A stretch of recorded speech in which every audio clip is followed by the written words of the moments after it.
All right, we have a few tricks under our tool belt now, a couple ways to find the antiderivative of power functions and exponential functions. And if I know that the derivative of the natural log is 1 over x, then that means 1 over x differentiates to the natural log. All right, we have a couple of rules now. So let's find a few antiderivatives. In fact, these are families of antiderivatives, right? I want to add that constant every time. So what function is going to differentiate to give me a 5? That will be 5x, right? Is that true? When you differentiate 5x, yeah, you just get a 5. All right, so we'll say the family of antiderivatives is anything that looks like 5x plus c. All right, B, the antiderivative of 9e to the x. So we've got that 9 right there. In fact, by linearity, I don't know if we talked about that yet. So I've got this 9. And what's the integral of e to the x? Well, I know that e to the x differentiates to itself.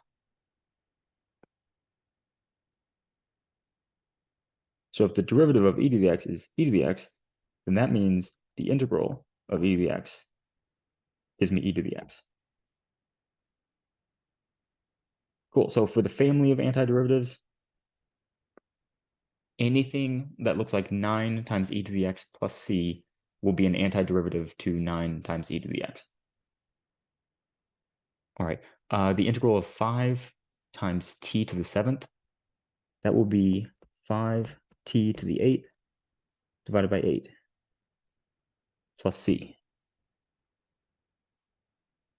All right. The integral of 3x cubed minus 2x plus 8, that will be 3x to the 4 divided by 4 minus 2x squared divided by 2 plus 8x and plus c.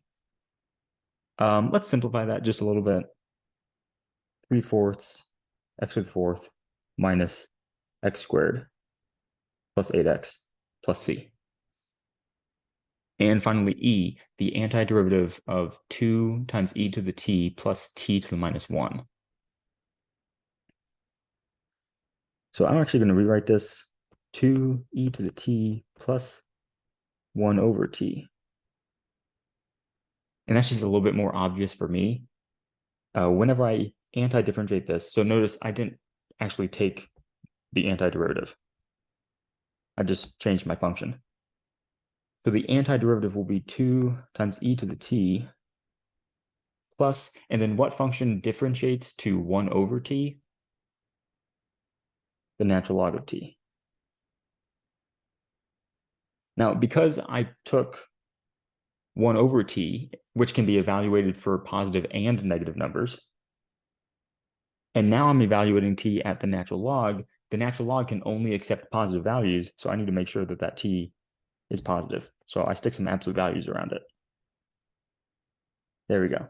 There's the general antiderivative to 2 times e to the t plus t to the minus 1.